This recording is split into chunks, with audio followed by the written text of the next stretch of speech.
Muy buenas noches, amables amigos. Bendiciones en el nombre poderoso de nuestro gran Dios y Salvador Jesucristo.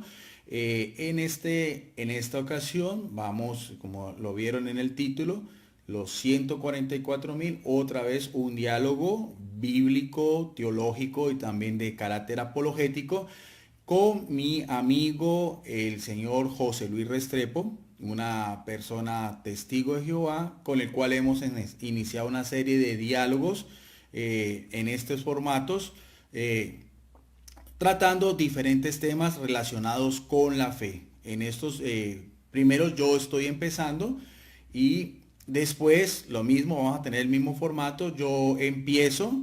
Y después el señor José Luis va a hacer también su declaración sobre este tema, que es una de las creencias básicas, por así decirlo, de los testigos de Jehová. Los 144.000 ungidos o los 144.000 elegidos. Es un tema que merece de pronto una explicación también muy amplia, que daría para mucho.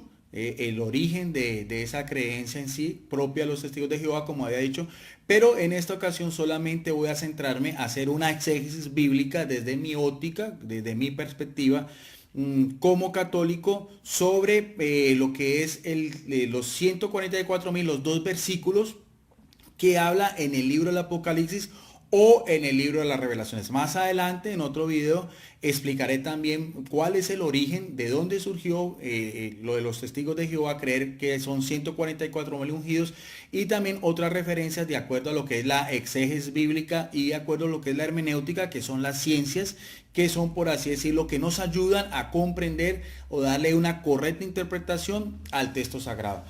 En esos compartir que estoy teniendo con mi amigo José Luis, estoy utilizando la Biblia de ellos, la traducción del Nuevo Mundo de las Sagradas Escrituras. Entonces, vamos a ver inicialmente lo que nos dice al principio del mismo libro del Apocalipsis, que quiere decir en griego revelación, para darle también una interpretación como debe ser correcta de esos dos pasajes bíblicos que vamos a analizar a continuación. En primer lugar, hay que tener en cuenta que el libro del Apocalipsis o Revelación se le atribuye al apóstol Juan cuando estaba desterrado en la isla de Patmos hacia los años 90 a finales del siglo primero. Pero veamos a ver la connotación inicial en lo que es el prólogo o lo que es el inicio en sí de ese texto. Dice una revelación por Jesucristo, o sea que el que va a revelar en sí es Jesucristo, que Dios le dio para mostrar a sus esclavos las cosas que tienen que suceder dentro de muy poco. Aquí hay algo muy interesante, dentro de muy poco. Ahora les voy a explicar por qué. Y él envió a su ángel, mediante este la presentó en señales a su esclavo Juan. O sea, el que revela es Dios, viene de parte de, perdón, el que revela es Jesucristo de parte de Dios a través de un ángel. El término ángel ya sabemos que son mensajeros, son los seres celestiales que están en la presencia del cielo, que hacen solamente la voluntad de Dios, a un esclavo. Y nos dice quién, a Juan, que dio testimonio de la palabra que Dios dio y del testimonio que Jesucristo dio aún en todas las cosas que vio. O sea, da a entender que este Juan fue el que vio a Jesús, el mismo discípulo amado, el mismo que se le atribuye el Evangelio de Juan y las tres cartas. Eso es lo que se narra en lo que es la tradición cristiana. Y dice en el verso 3, otra vez, feliz el que lee en voz alta y los que oyen la palabra de esta profecía. O sea, es una profecía. Hay que tener en cuenta que es un libro escrito precisamente, es una carta escrita en profecía, con señales y con mensajes en claves que no se puede interpretar de una forma literal, porque entonces caeríamos en lo que es el fundamentalismo bíblico, y que observan las cosas que han sido escritas en ella, porque el tiempo señalado está cerca. Volvemos a lo mismo, el tiempo señalado está cerca. Hay que tener en cuenta que los primeros cristianos, la generación de Juan y hasta mediados del siglo segundo, los cristianos de aquel entonces creían que era eminente. Así también lo va a entender el apóstol Pablo y el apóstol Pedro, como lo expliqué en otro video anterior, de que la venida de Jesucristo era algo eminente, era pronto. Por eso es que aquí lo dice, en la libertad que tiene el escritor sagrado de decir que el tiempo señalado está cerca. Y esto fue ya hace más de 2000 años atrás. Y en el verso 4 nos dice para quién iba dirigida el libro del Apocalipsis. Dice, Juan a las 7 congregaciones, el término congregación es lo mismo que iglesia, que están en Asia, en el distrito de Asia. O sea, van dirigidas a cristianos de aquel entonces, de las 7 iglesias de Asia Menor, por el cual se les iba a anunciar esta profecía que, como dice, el tiempo está cerca. Eso es lo primero que tenemos que analizar cuando vamos a estudiar el texto del Apocalipsis en sí. Veamos a ver entonces las dos citas bíblicas, las dos únicas citas bíblicas que aparecen en todos los 27 libros del Nuevo Testamento y también en todo lo que es el canon de los libros veterotestamentarios del Antiguo Testamento o los libros del Nuevo Testamento sobre los llamados 144,000. El primero de ellos aparece en el mismo libro del Apocalipsis, en el capítulo 7, dice en el verso 4, lo va a hacer tal cual como aparece en la Biblia, porque aquí vamos a hacer dos cosas. Y José Luis me tendría también que explicar, o leemos el texto en sí, y lo tomamos al pie de la letra o vamos a interpretarlo. Si vamos a hacer interpretaciones exegéticas o hermenéuticas o de forma doctrinal, ya sería doctrina de hombres, tanto si lo hiciera un católico como lo hiciera un testigo de Jehová. Y ya lo que son doctrinas o interpretaciones personales de la palabra de Dios son muy respetables, pero en sí ya irían, por así decirlo, sería una opinión personal a lo que aparece en el mismo texto sagrado. ¿Por qué lo digo esto? Porque mire, es muy claro lo que dice Juan, lo dice de forma literal. Dice en el verso 4, haciendo referencia a los 144,000. Y dice, y oí el número de los que fueron sellados o los que fueron marcados. Dice 144,000. O sea, ahí está lo que los testigos de Jehová toman al pie de la letra. Pero sigue diciendo sellados de toda tribu de los hijos de Israel. En el mismo verso dice, de toda tribu de los hijos de Israel. Estando a entender, si lo tomo de forma literal, que está hablando de personajes o que hace referencia al pueblo de Israel, como aquí mismo lo dice, o a personas que tuvieron que ver en la primera alianza, o personas que tuvieron que ver con la relación de Yahvé o Jehová con el pueblo judío o en el pueblo de la antigüedad, lo que fue precisamente los patriarcas como tal. Porque sigue diciendo, y da las características de cuáles son esos 144,000. Cuando uno habla con un testigo de Jehová, lo primero que hace notación es que los 144,000, el número como tal, sí es real. Pero cuando seguidamente en el verso 5 empieza a escribir el mismo autor de ese texto, ¿a quiénes se refiere? Ya los testigos de Jehová cambian y dicen, no, esto ya es simbólico. Entonces, a eso me vamos. Entonces, ya José Luis podrá hacer sus aclaraciones, podrá hacer sus explicaciones, pero teniendo en cuenta ya que lo que va a decir aquí en adelante son ya una interpretación personal. ¿Por qué? Porque dice, de la tribu de Judá, 12,000 sellados. De la tribu de Rubén, 12,000. De la tribu de Gad, 12,000. De la tribu de Aser, 12,000. De la tribu de Neftalí, 12,000. De la tribu de Manasés, y aquí está la gran diferencia porque sabemos que los 12 hijos de Jacob conformaron las 12 tribus de Israel. De hecho, del que nombra inicialmente de la tribu de Judá, era que nacería Jesús, por eso se menciona en Apocalipsis 5:15 que Jesucristo es el león de la tribu de Judá, descendía de la tribu de Judá, de donde eran los reyes. Pero ya, por ejemplo, cuando dice de la tribu de Manasés, sabemos que Manasés era ya uno de los hijos de José, de que fue vendido por sus hermanos. Entonces aquí está la diferencia entre los 12 hijos de Jacob y Manasés, que sería un nieto de Jacob. 12,000. De la tribu de Simeón, 12,000. De la tribu de Leví, 12,000. De la tribu de Isaacar, 12,000. De la tribu de Zabalón, 12,000. De la tribu de José, el padre de Manasés, 12,000. De la tribu de Benjamín, 12,000 sellados. Independientemente de esto, lo que sí da a entender es que todos eran personajes del Antiguo Testamento, fueron personajes reales, todos pertenecían al pueblo de Israel. No podrá decir un testigo de Jehová que eso se refiere precisamente a ellos, porque es muy claro donde dice anteriormente en el verso 4 de las tribus de los hijos de Israel. Si lo hacemos de forma literal, estaría hablando Juan de que son personajes del Antiguo Testamento y todos relacionados con el pueblo hebreo o con el pueblo de Israel.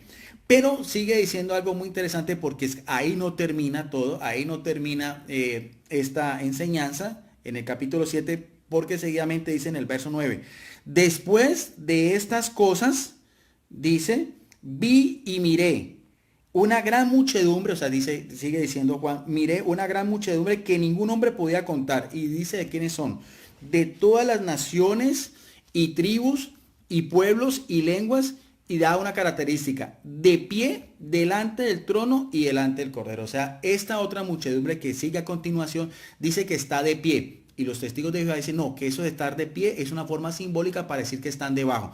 Pero en realidad eso ya sería una añadidura, o sería ya darle, castrar o desviar lo que dice Juan. Porque dice, otra vez, dice, estaban de pie delante. Estar delante es estar ante la presencia de otra persona. No abajo, dice delante, y sigue siendo de quién, del cordero. Y sabemos que ese cordero es Jesucristo. Vestidos de largas ropas blancas, el símbolo blanco también es un simbolismo, y habían ramas de palma, de palmeras en sus manos. Las vestiduras blancas y las palmeras es una simbología o una tipología de lo que son los mártires o los que mueren por Jesucristo. Eso ya es de acuerdo a lo que los mismos biblistas y los mismos exégetas han podido descifrar. Pero igual, si fuera al pie de la letra, no tendría ningún problema. Nos está describiendo quiénes son. Y sigue diciendo en el verso 10, y siguen clamando con voz fuerte y dicen, vamos a ver qué claman la gran muchedumbre: la salvación se la debemos a nuestro Dios que está sentado en el trono y al Cordero. O sea, ahí está. Están delante, alabando al trono de Dios, a Yahvé o a Jehová y al Cordero. En el verso 11 también nos sigue diciendo quiénes están, o sea, quiénes conforman todo este escenario. No solamente los 144,000, sino la gran muchedumbre. Y también sigue diciendo, y todos los ángeles estaban de pie alrededor. Nótese bien que tanto la gran muchedumbre está de pie delante, y también los ángeles están de pie alrededor. O sea, están en el mismo escenario, están en el mismo sitio, por así decirlo. Están en el mismo lugar, no hay dos lugares diferentes. Y también de los ángeles están de pie alrededor del trono, y de los ancianos y de las cuatro criaturas vivientes. O sea, en todo lo que vemos hasta el verso 11 nos dice que son solamente, que son primero los 144,000 que son de tribus de judías. Aquí mismo lo vuelve a decir otra vez, si retrocedemos dice tribus de los hijos de Israel. Esos serían los 144,000 inicialmente, pero después sigue la gran muchedumbre de toda nación, pueblo y lengua, que están también delante del trono, vestidos de blanco con palmas. Y sigue diciendo también, están también los ángeles también de pie y alrededor, y también están los ancianos y las cuatro criaturas vivientes. O sea, todos esos personajes están en ese mismo escenario. No hay forma de tergiversar o de cambiar lo que está escrito en la palabra de Dios. El otro texto también que merece la pena mencionar, y que los testigos de Jehová hacen pues alusión a los 144,000 que toman de una manera literal. No lo pueden tomar de una manera literal, tendrían que también llegar a la interpretación, porque si no, entonces vendría una cantidad de contradicciones, como vimos en el mismo pasaje anterior. Es en el libro también de Apocalipsis, en el capítulo 14, otra vez, y vi y miré al Cordero, otra vez. ¿Quién es Jesucristo? De pie, no te se ven, está otra vez de pie, igual que estaban los 140, la gran muchedumbre que estaba de pie, y los ángeles que también estaban de pie sobre el monte Sión. Sabemos que el monte Sión es una referencia al cielo, y con él 144,000 que tienen escritos en su frente el nombre de él y el nombre del Padre.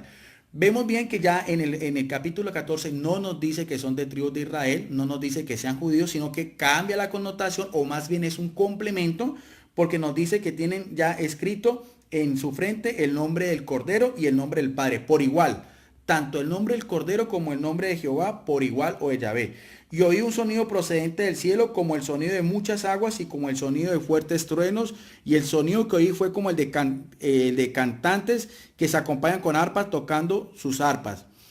Y este canto, y están cantando como si fuera una canción nueva. Otra vez, ¿dónde están? Mire bien, lo mismo.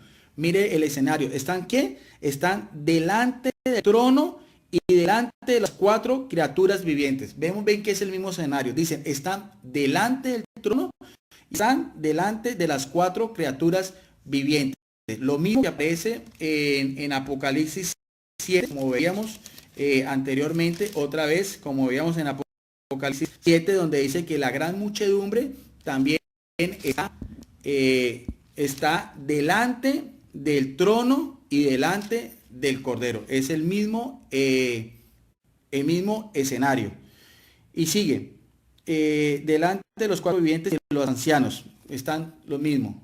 están también los 144.000, las 4 criaturas vivientes y los ancianos. Y nadie podía dominar aquella canción sino los 144.000 que han sido comprados de la tierra. Aquí nos dice que han sido comprados de la tierra, pero ya no nos especifica que sean de las tribus que aparecieron anteriormente en el capítulo 7. Pero sigue diciendo, estos son los que no se han contaminado con mujeres, de hecho son vírgenes. Entonces aquí está, nos dice que son vírgenes. El término virgen en griego es pártenos, o sea, célibes, o sea, solteros, no son personajes casados. Y aquí vendría entonces, tenemos que mirar a ver que es algo simbólico, que es algo que hay que interpretar. Porque si vemos en el mismo capítulo 7, todos esos personajes que mencionaban de las tribus de Manasés, de la tribu de Judá, de la tribu de José, y todos esos eran judíos que tuvieron familia y tuvieron esposa. Por eso es que no podemos interpretar ninguno de estos dos textos al pie de la letra, porque si no caeríamos en lo que dije yo, un fundamentalismo bíblico como tal. Como sea, siendo un católico, un protestante, un testigo de Jehová, al ver estos dos textos, tiene que recurrir a la interpretación propia de su iglesia, porque nos dice que eran, estos no se contaminan con mujeres, de hecho son vírgenes y no lo dice que son vírgenes en un sentido espiritual, sino que son vírgenes en un sentido carnal, de cuerpo, de materia, porque dice que no se contaminan con mujeres. Estos son los que siguen al Cordero, no importa dónde vaya. Estos fueron comprados de entre la humanidad como primicia. Aquí viene otra palabra importante, dice primicia. No dice no son los únicos, sino dice el término primicia para Dios y para el Cordero. Y no se halló en su boca falsedad, están sin tacha. Vemos que simbólicamente dice que son vírgenes, que no se contaminaron con mujeres. Vemos que simbólicamente también dice que no hubo mentira y que no hubo mancha en ellos, de estos 144.000. No hace ya referencia a que sean de las tribus judías de Israel, como veíamos anteriormente. Pero resalto aquí el término primicia. Y primicia no son los únicos, no es que sean los únicos o son exclusivos.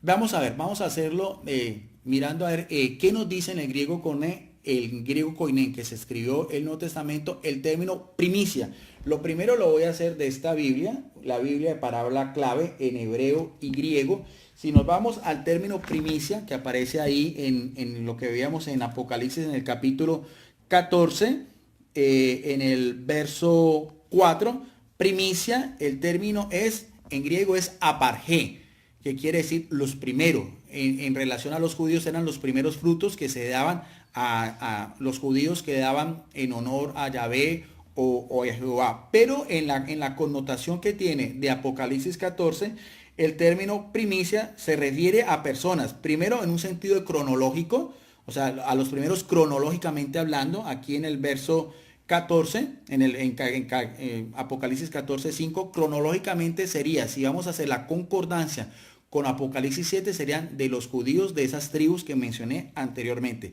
Serían los primeros a los que se puede basarse cualquier cosa en particular. O sea, los primeros cronológicamente o los primeros en un sentido de importancia, pero no los únicos.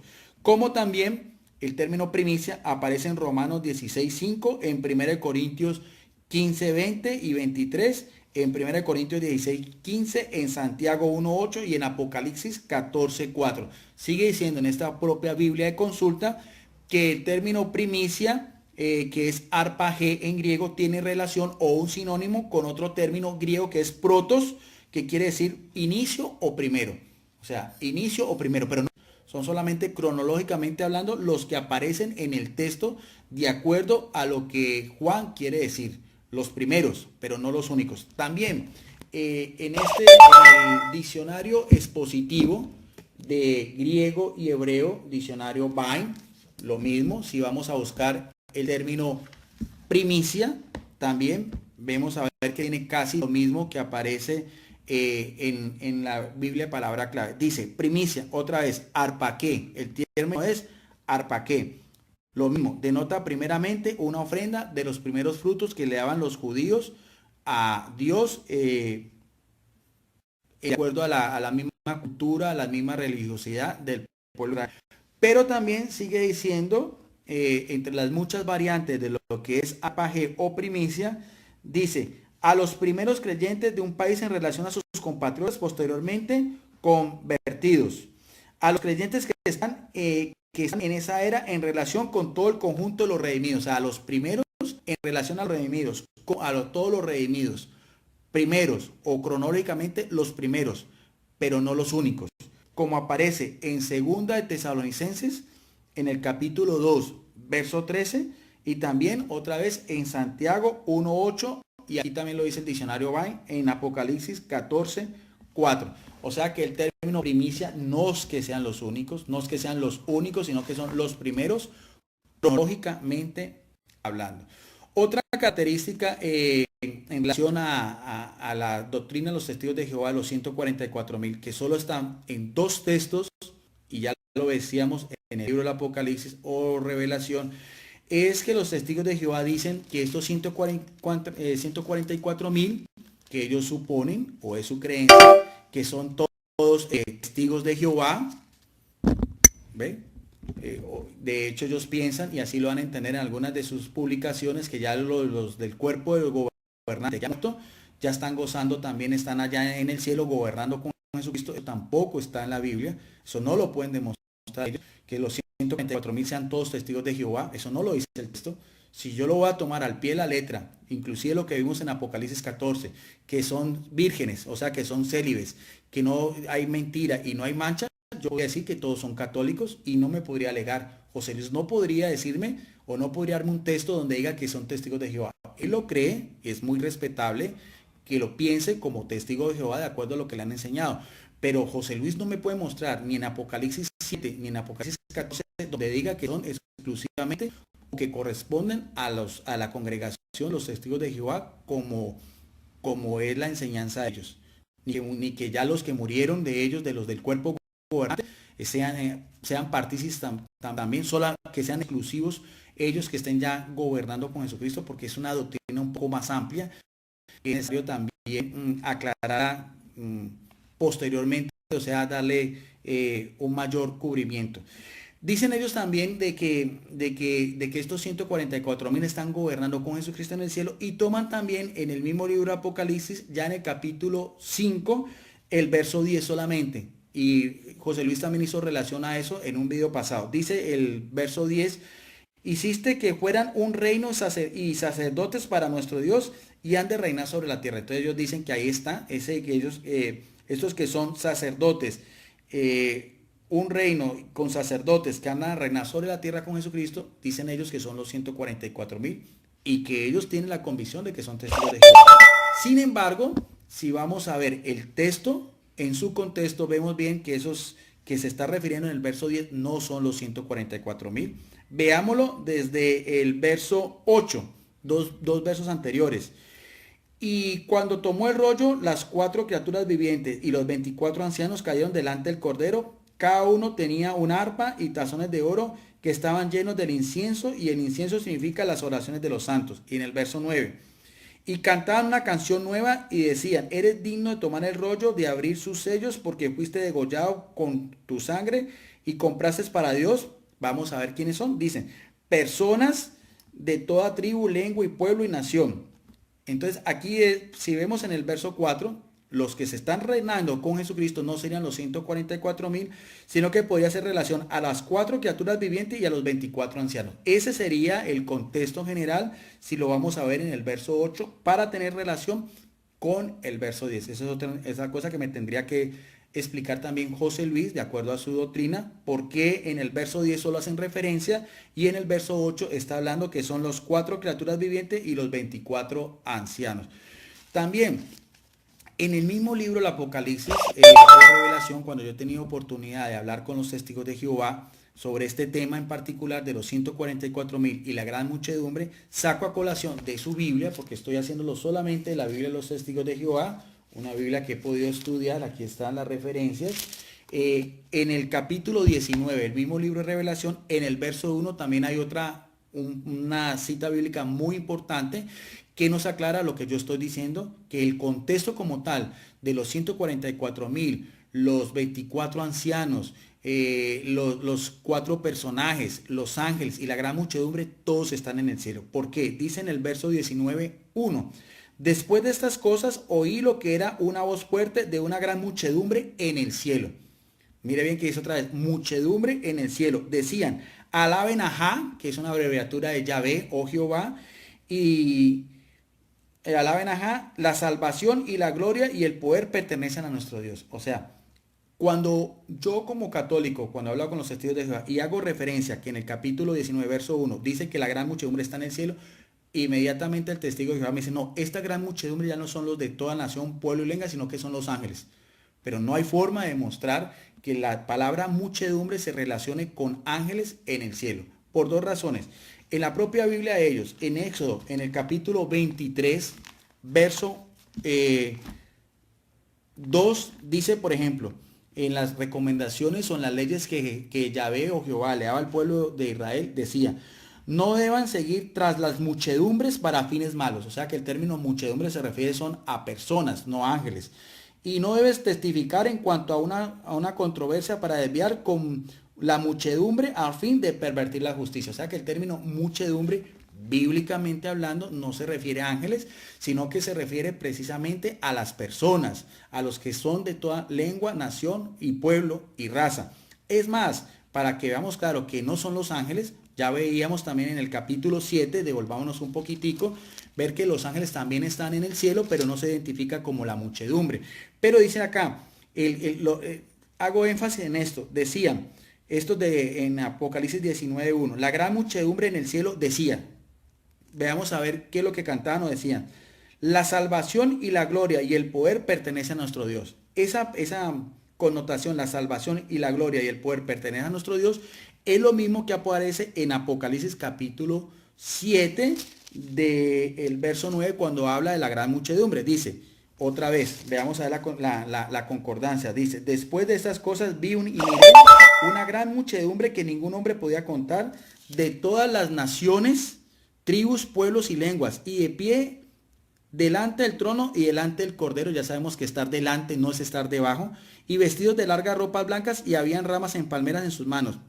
En el verso 10 está, y siguen clamando con voz fuerte, y dicen, miren que lo que claman la gran muchedumbre de Apocalipsis 7 es lo mismo que clama la gran muchedumbre de Apocalipsis 19. Dice, la salvación se la debemos a nuestro Dios que está sentado en el trono y en el cordero. O sea, es el mismo himno, es la misma alabanza, es la misma aclamación. Otra vez, la salvación se la debemos a nuestro Dios que está sentado en el trono y en el cordero. En Apocalipsis 19 decían, alaben a Jah, la salvación y la gloria y el poder pertenece a nuestro Dios. O sea, es la misma connotación, son los mismos personajes, la gran muchedumbre que está en el cielo delante del trono. Si José Luis quiere dar a entender que el término delante no es realmente lo que escribió Juan, sino que delante es estar debajo de Dios, como miré en un video de otro testigo de Jehová, el señor Franklin Enríquez, se llama Al Apologeta Griego, también de YouTube, en el cual la otra vez también José Luis hizo algunos compartir con él. Él decía que posiblemente es el término delante, significaba estar debajo, pero ahí empezaríamos a mutilar la Biblia. Y tendría algo muy delicado, porque si José Luis va, no sé, no estoy adelantándome, pero en el video que haga José Luis, sí quiero que me haga énfasis cuando se dice que estar delante del trono del Cordero, la gran muchedumbre es estar debajo. Si él le va a cambiar ese significado a las palabras, entonces aquí viene algo muy delicado, porque en el mismo libro de Revelación, en el capítulo ya 22, en los versos del 18, ya en el epílogo, o sea, al final, dice algo también que no podemos dejar pasar por alto. Estoy dando testimonio a todo el que oye las palabras de la profecía de este rollo. Ya veíamos otra vez, la profecía. O sea, es un libro profético, es un libro lleno de simbolismos, es un libro escrito de una manera que hay que darle una interpretación no literal de las profecías de este rollo. Si alguien hace una añadidura, si alguien añade algo a lo que está escrito en todo el libro del Apocalipsis, a estas cosas Dios le añadirá a él en las plagas que están escritas en este rollo. Y mire lo que dice en el verso 19. Y si alguien quita algo de las palabras, oigo bien, de las palabras del rollo de esta profecía, si José Luis o algún testigo de Jehová quiere quitar la palabra que dice que la gran muchedumbre está delante del trono del Cordero, y es decir que delante es estar debajo, ya estaría quitándole y le estaría añadiendo otra palabra. Mire lo que dice Juan también. Dios le quitará su porción de los árboles de la vida y de la santa ciudad. cosa de las cuales se ha escrito en este rollo. Aquí está al final, lo subrayé en Apocalipsis 22, verso del 8 al 9 para mirar a ver entonces la connotación. Entonces, en este primer video, en resumidas cuentas, traté las dos citas bíblicas, las dos únicas citas bíblicas que aparecen en toda la Biblia del número de 144.000 en ese mismo contexto. Tanto los 144.000 como la gran muchedumbre, como los ángeles, como los 24 ancianos, como las 4 criaturas, están en el mismo escenario, delante del trono de Yahvé, delante del trono de Jehová y delante del Cordero que es nuestro Señor Jesucristo. Veamos a ver entonces, con eso concluyo hoy, la respuesta de nuestro amigo José Luis Restrepo sobre este tema. Otra vez lo mismo, vamos a unir ambos videos y lanzamos otra vez en ese mismo formato. También lo que decía José Luis, quería resaltar de que algunos comentarios ofensivos, le pido disculpas si algún católico está utilizando, porque esto no es una pelea, no estamos compitiendo, estamos simplemente teniendo un diálogo bíblico, estamos exponiendo nuestras creencias con respeto, con educación, como debe ser, como lo que debe unir a los cristianos, que debe ser el amor con la verdad. Eso es lo que yo creo. Acabo de dar mi posición como teólogo católico de cómo entiendo yo esos dos pasajes de Apocalipsis 7 y Apocalipsis 14 sobre el término 144.000. Pero nuestro hermano José Luis, él es un testigo de Jehová, él tiene todo el derecho también de dar su opinión y espero que los católicos respeten eso, que compartan también, hay que mirarlo todo, mirar todo el conjunto, sería muy injusto solamente la parte mía. Ya después cada uno son personas adultas, las personas que siguen en el foro, las personas que están en YouTube, en mi canal y en todos los diferentes, en las otras páginas en Facebook, donde comparto esa información, son personas que conocen algo de Biblia y pueden sacar sus propias conclusiones. Lo hago yo inicialmente porque así habíamos quedado y después lo va a hacer José Luis. Pero cada uno, tanto católico como testigo de Jehová, como las demás cristianos, de las más personas que vean este video, sacan sus propias conclusiones. De eso se trata, simplemente se trata de eso. Van a ver, como le digo yo, otros temas más adelante los vamos a anunciar, pero hasta aquí este tema sobre la apología o la exhortación que quise hacer yo sobre los 144.000. Bendiciones y muchas gracias a todas las personas que en este momento están conectadas y que me mandan sus saludos. Como siempre, quedamos en la paz y en el amor de nuestro gran Dios y Salvador Jesucristo. Muy bien, Guido. Lastimosamente me he demorado mucho para dar esta respuesta acerca del tema de los 144.000, pero pues aquí estamos para ello.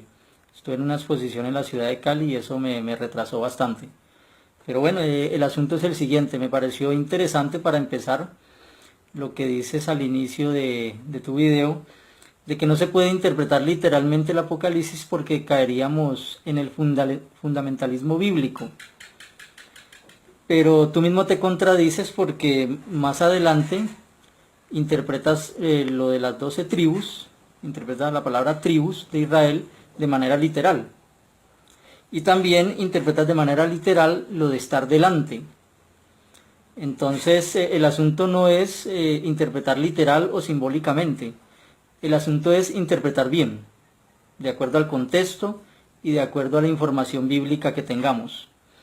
El fundamentalismo yo considero que ya es otra cosa, ¿no? El fundamentalismo ya es entrar en un tipo de violencia y agresión en base a las creencias religiosas.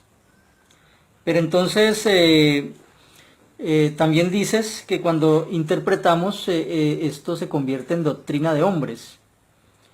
Pero hay un asunto. Es imposible no interpretar el Apocalipsis. Porque si el Apocalipsis nos habla en visiones, en símbolos y también en algunas partes de manera literal, eso nos obliga a interpretarlo. Como ya le decía, el asunto no es interpretar por interpretar, sino interpretar de acuerdo al contexto bíblico e interpretar de la manera correcta. Entonces ese es el punto que vamos a tratar de hacer, ¿no? De interpretar de la manera correcta. Empecemos hablando del número 144.000, que se menciona tanto en el capítulo 7 como 14 de Apocalipsis. ¿Por qué los testigos de Jehová decimos que este número es literal? Por una sencilla razón. Porque este número está en contraposición o está en contraste con el que viene en el versículo 9 del capítulo 7, que dice: y también vi una gran muchedumbre que ningún hombre podía contar. Entonces aquí hablamos de dos grupos, uno que es concreto, un número concreto y definido, que son los 144.000, y hablamos de un grupo que es indefinido, cuyo número no tiene una cuenta exacta. Entonces, si dijéramos que los 144.000 se refieren a un número simbólico o espiritual, estaríamos anulando ese contraste. Entonces daría lo mismo decir que este grupo son muchas personas que no se pueden contar, y que este otro también son muchas personas que no se pueden contar.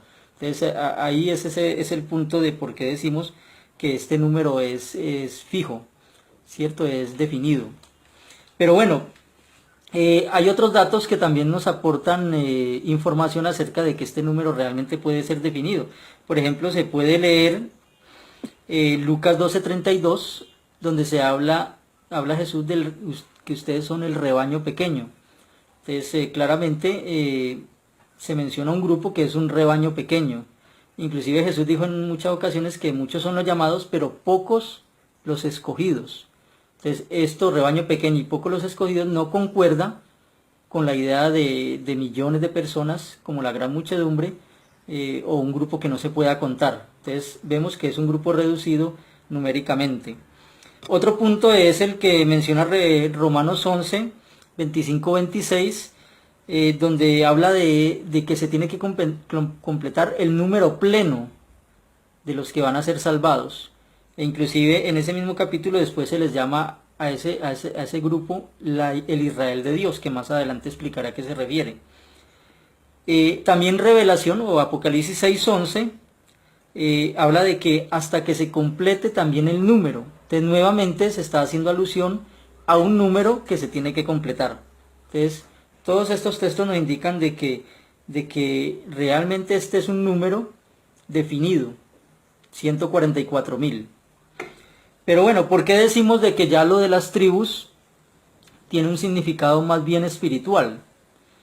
Bueno, por la siguiente razón. Textos como por ejemplo Romanos 2:29 nos dicen que no es judío el que lo es por dentro, ni la circuncisión es la del corazón. Entonces aquí se está hablando de que puede haber un judío que no sea realmente israelita de la nación de Israel natural, sino un judío espiritual. Romanos 9:6 también nos dice que no todos son realmente Israel. Y el 9:25 nos dice: a los que no son pueblo mío, llamaré pueblo mío. Y Gálatas 3:23 dice que los cristianos, así sean de las naciones, realmente son descendencia de Abraham también.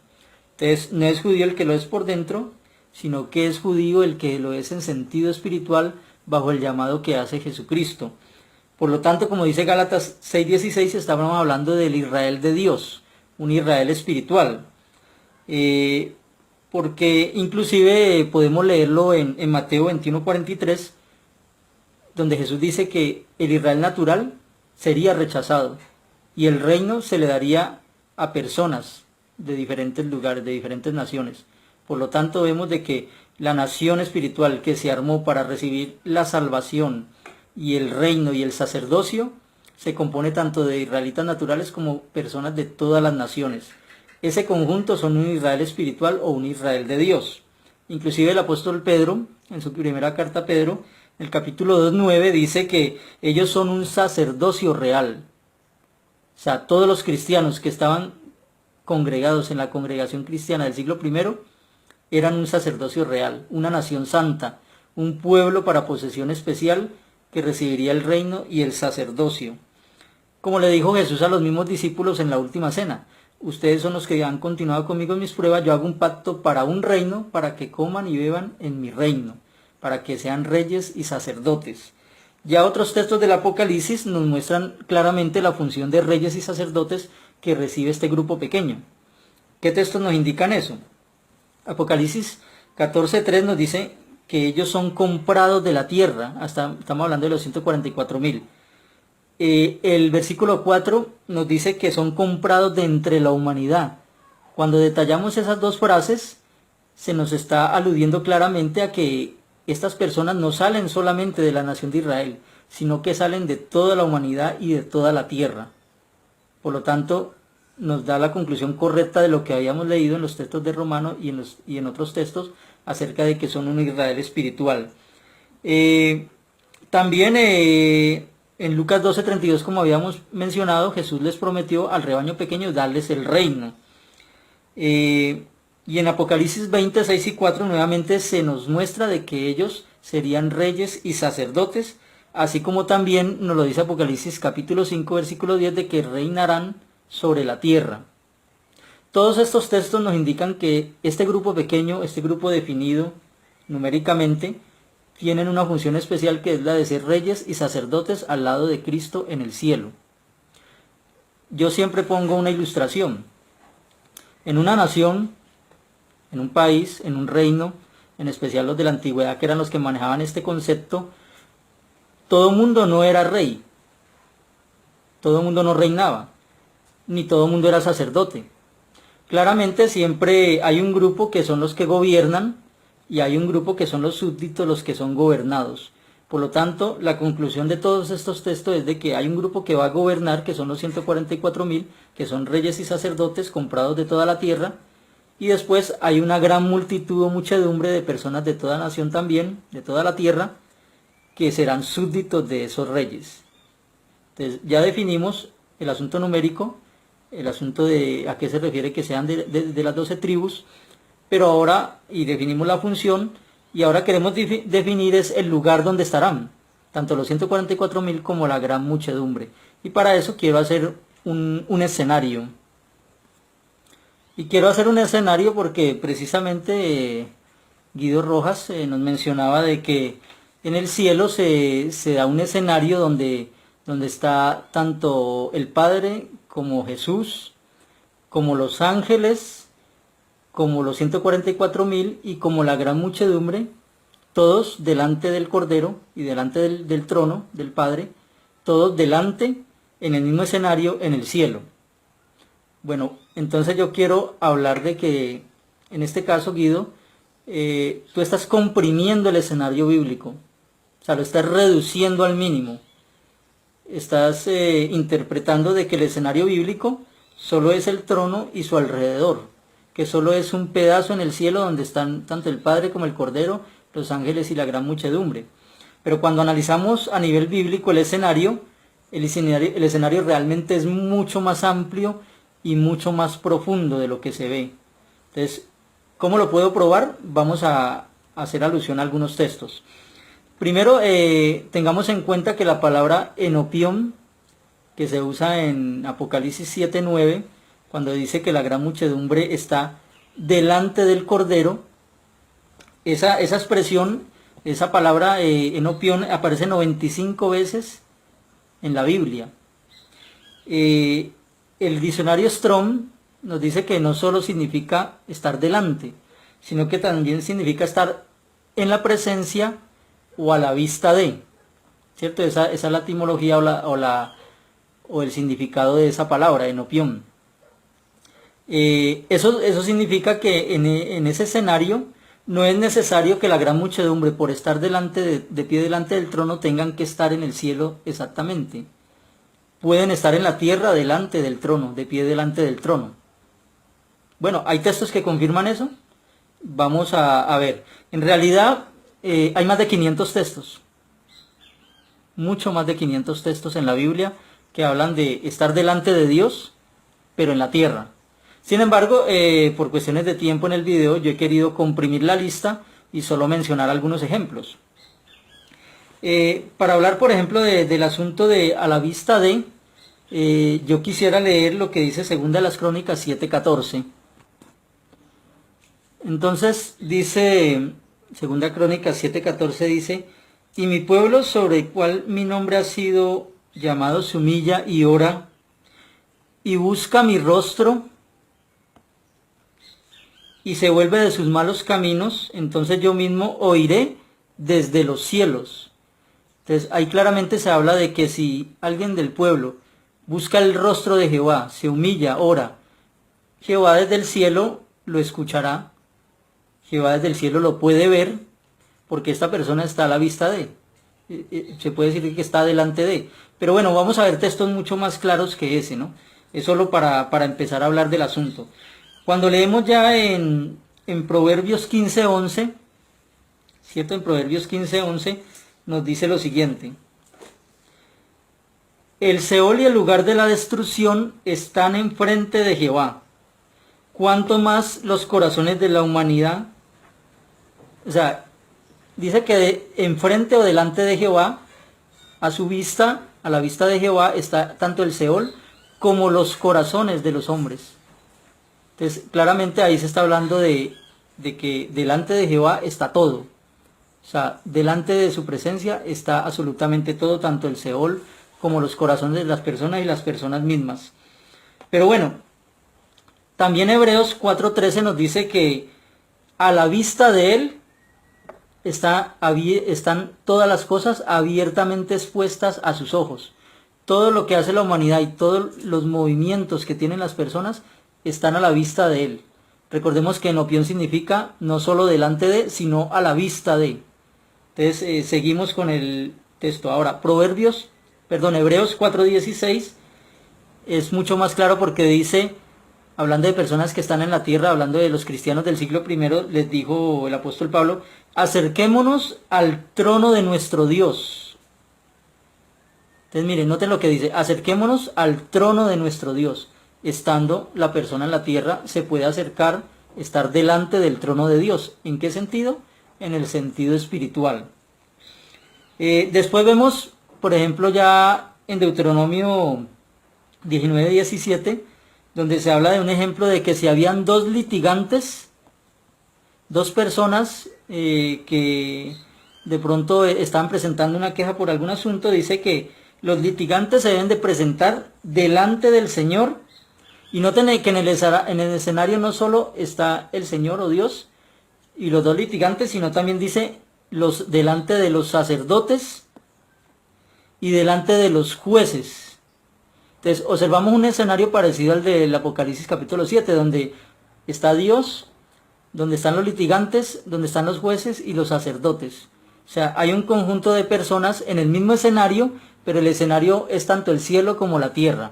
Por eso le digo, no podemos comprimir el escenario de Apocalipsis a simplemente el cielo, cuando realmente las personas pueden estar delante o a la presencia o a la vista de Dios en la misma tierra. Pero sigamos viendo textos mucho más claros.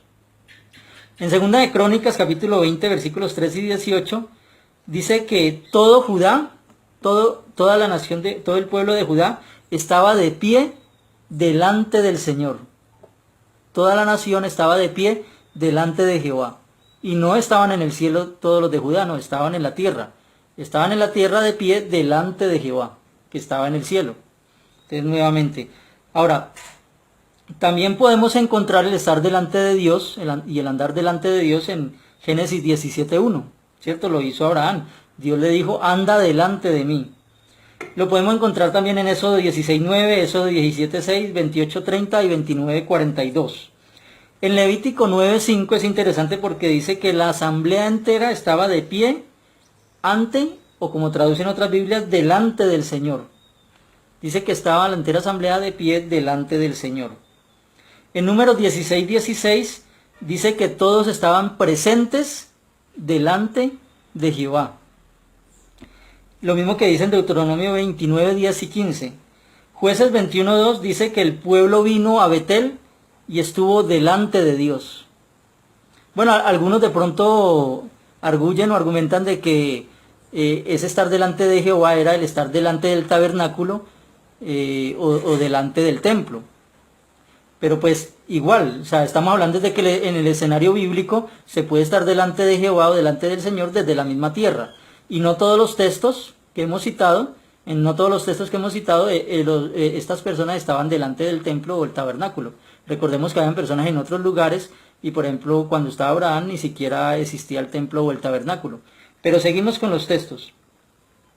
1 Samuel 1:12 dice que Ana oraba delante del Señor o delante de Jehová. En 1 Reyes 17:1 también dice que Elías estaba delante de Jehová. Eliseo también dijo, delante de Jehová, o de Jehová delante de quién estoy. Lo mismo Eliseo, también dice en 2 de Reyes 3:14 que estaba delante de Jehová. Primera de las Crónicas 17:16 dice que David entró y se sentó delante del Señor. Entró y se sentó delante del Señor. Eso fue en Jerusalén. En el Salmo 22:27 dice que es una profecía acerca del futuro. Dice que todas las naciones de toda la tierra estarán delante del Señor. Todas las naciones de la tierra estarían delante del Señor. En el Salmo 76:7 dice, hablando del día final, dice que ¿quién puede estar de pie delante de ti en el día de tu ira? Entonces ahí claramente se está aludiendo, ¿cierto?, al Armagedón, y se dice que quién puede estar en la tierra de pie delante de Dios que está en el cielo. En Jeremías 15:19 también dice que le dice Jehová a Jeremías que si se convierte, si cambia, dice, delante de mí estarás, ¿cierto? Hablando de que lo restauraría. En el Jeremías 35:19 también Recat dice que hablando de los hijos de Recat, siempre tendría un hijo delante de mí todos los días. Jehová le prometió a Recat que tendría un hijo de él delante de él todos los días. Primera Timoteo 5:21 habla de estar delante de Dios y del Señor Jesucristo y de sus ángeles. Y habla de un escenario en esa época, o sea, cielo y tierra, no habla de un futuro. Ahora, el más claro de todos es Mateo 25:32, donde se dice que se reunirán todas las naciones en el día del juicio, todas las naciones delante de Dios, delante del trono de Dios, todas las naciones, tanto buenos como malos. Y ahí no habla del cielo, sino de que en la tierra estarán reunidos todos delante de él. Entonces ahí claramente el escenario incluye tanto cielo como tierra. Recordemos que estar delante también es estar a la vista o a la presencia de Dios. No podemos limitar el significado del término enopión y tomarlo de manera literal como que tienen que estar obligatoriamente en el cielo, porque, como tú dices mismo, se caería en un fundamentalismo bíblico. Entonces, con estos textos claramente se comprueba de que el escenario bíblico no es comprimido ni reducido, como se quiere demostrar a veces. Es más, también hay que entender el concepto del Apocalipsis acerca de la tienda de Dios y acerca del templo de Dios. Por ejemplo, en el asunto de la tienda de Dios, en Apocalipsis 21:13 habla de la tienda o el tabernáculo, viene de la palabra griega skene, que por ejemplo también se habla de ese tabernáculo en Ezequiel 37:27, donde dice que el tabernáculo de Dios estará sobre toda la humanidad en la tierra. Entonces, mire, habla del tabernáculo de Dios no solamente en el cielo, sino cubriendo también a la humanidad en la tierra. Y lo mismo dice Apocalipsis 7:15, dice que Dios extenderá su tabernáculo sobre las personas que están en la tierra. Entonces ahí mire que no es comprimido el escenario, no, el escenario es grande. Dios está extendiendo su escenario, o sea, su tienda, su templo espiritual lo está extendiendo también a la humanidad. Por eso es que en Hebreos 8:2 se habla de la tienda verdadera y en Hebreos 9:11 se habla de la tienda más grande y más perfecta. Esa tienda espiritual no solo abarca el trono de Dios, sino que abarca también las personas que están en la tierra. Ahí es donde podemos acordarnos de Isaías 66:1, ¿no? Donde dice que habla Jehová de que el trono, o que los cielos son su trono, y la tierra es el escabel de sus pies. Entonces notamos cómo el escenario nuevamente se amplía, mas no se comprime. Incluso un texto muy interesante es el del Apocalipsis, capítulo 15, versículo 5, donde en griego dice konaos tes eskenets, que se traduce el templo del tabernáculo de testimonio, ¿no? Y se habla de que está en el cielo, el templo del tabernáculo. Bueno, esa palabra naos a veces también se traduce santuario. Entonces se traduce a veces el santuario del tabernáculo que está en el templo. Recordemos que el santuario o el santo o el santísimo, más bien el santísimo en la tierra, representaba ese lugar especial donde entraba solo una vez al año el sacerdote y que era donde estaba el arca y donde estaba simbólicamente la presencia de Jehová. Por eso es que es muy interesante que en Hebreos 9, 12 y 24 se habla de que el lugar santo es el cielo. Entonces estamos hablando de que esa parte del templo, esa parte del tabernáculo tan especial llamada el Santísimo, representa el cielo. Por lo tanto, tanto Jehová como Jesús, los ángeles y los 144.000 están en el cielo, en esa parte del templo espiritual de Dios. Pero el templo no solo se componía del Santo y del Santísimo, sino que el templo en la nación de Israel también tenía unos lugares exteriores, en especial un patio exterior donde entraban prosélitos y personas de otras naciones para adorar a Dios. Pero ellos no podían ir más allá de ese templo, de ese patio exterior, perdón. Lo mismo pasa en este escenario espiritual, que hemos visto de que no es comprimido, sino que es amplio. Estamos hablando de un templo espiritual, de una tienda de Dios que se amplía, que cubre a la humanidad.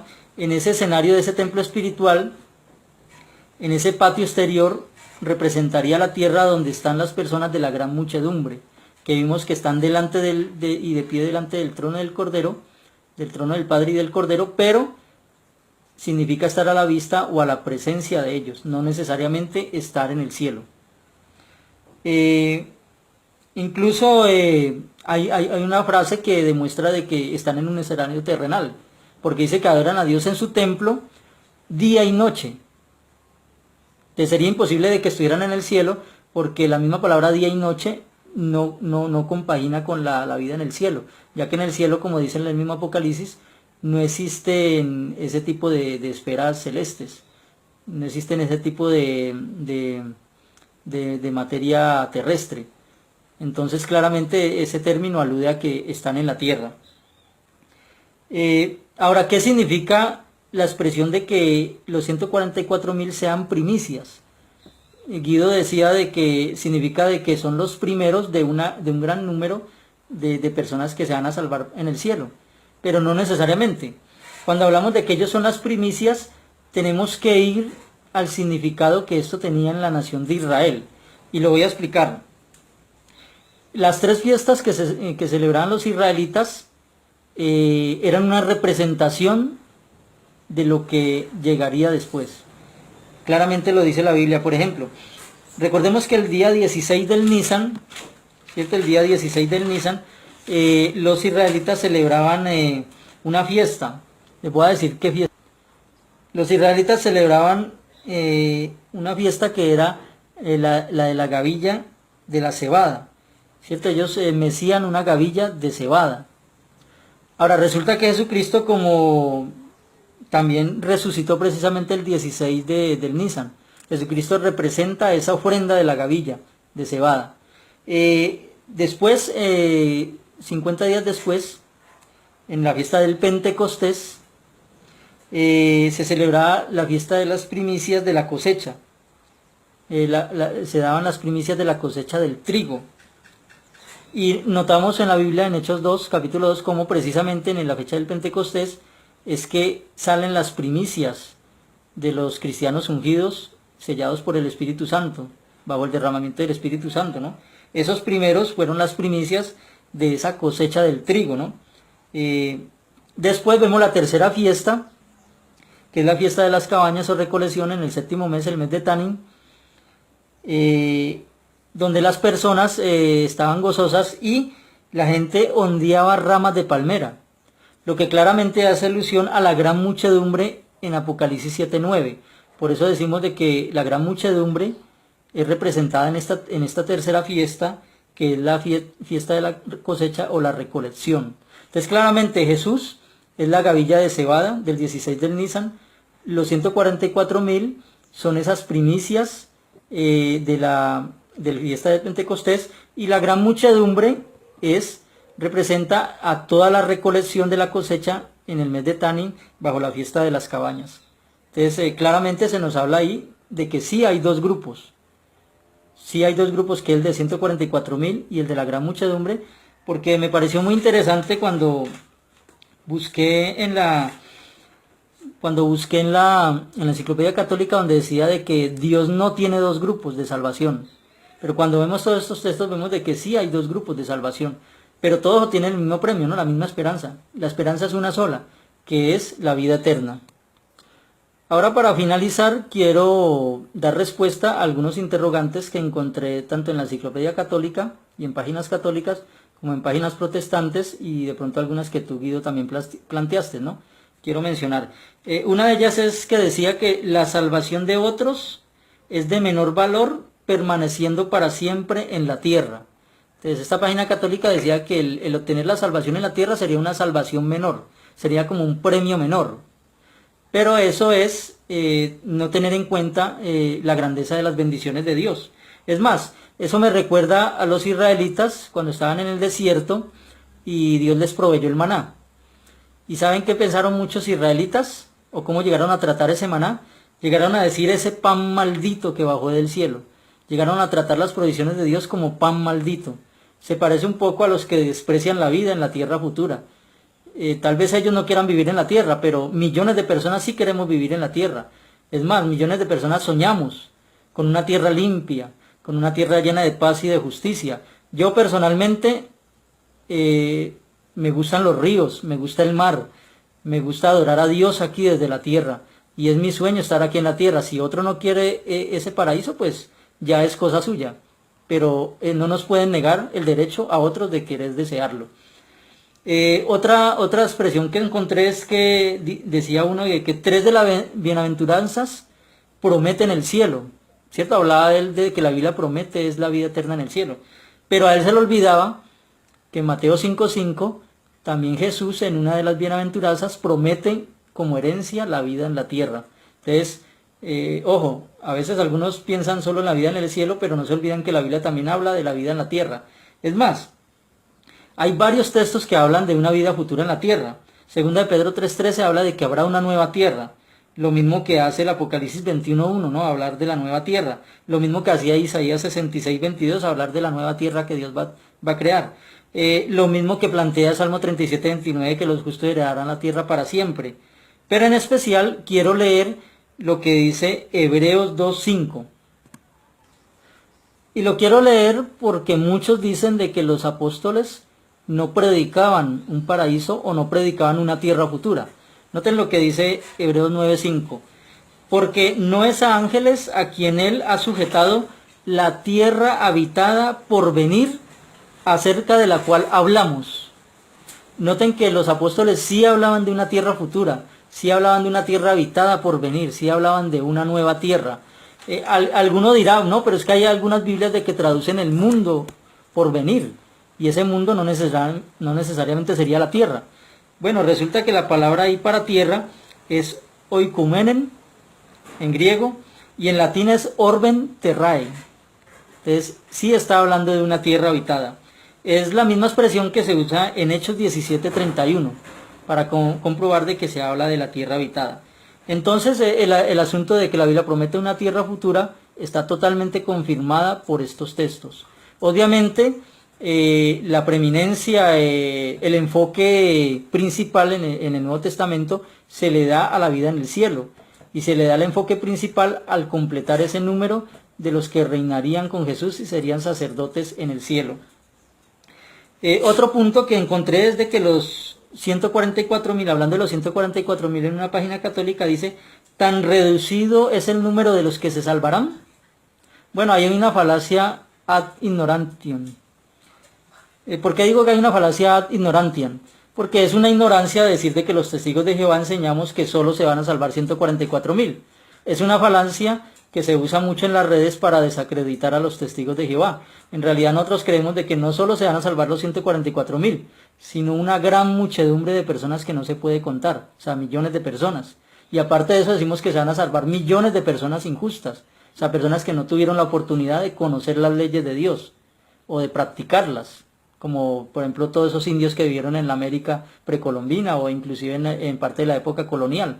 E inclusive en una atalaya, creo que es del año 2016 de agosto o de julio, se dice de que inclusive muchas personas de otras religiones y hasta personas que fueron sacerdotes podrán también llegar a salvarse a causa de una profecía que se cita ahí de Zacarías. Para rematar, creemos también que millones de resucitados de todas las épocas se sumarán a ese gran conjunto de salvación. O sea que No estamos hablando de solo 144.000 salvados, no estamos hablando de millones. Yo diría que más bien no son otras religiones las que creen que son pocos los que se van a salvar.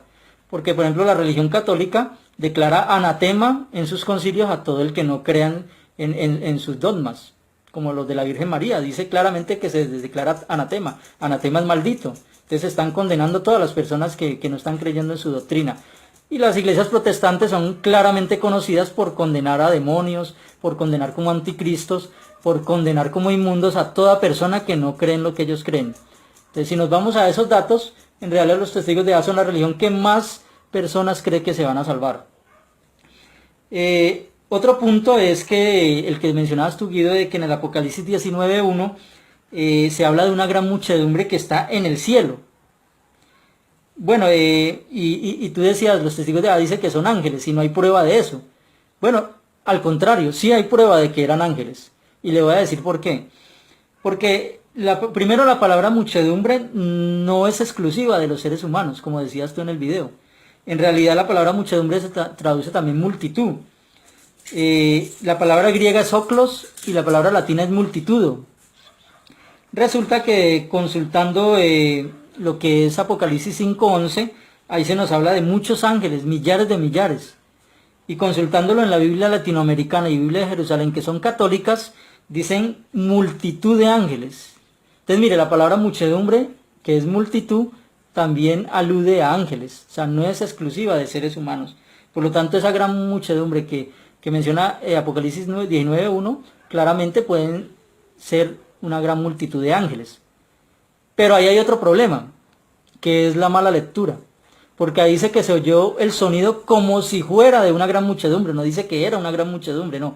Como si fuera, o como de una gran muchedumbre. Entonces, también hay que saber tener una buena, digamos, lo que se llama capacidad de lectura o comprensión lectora, ¿no? Para finalizar, tú mencionabas de que en el Apocalipsis 7.9, la gran muchedumbre da un canto o una alabanza igual a la del 19.1 o 19.6.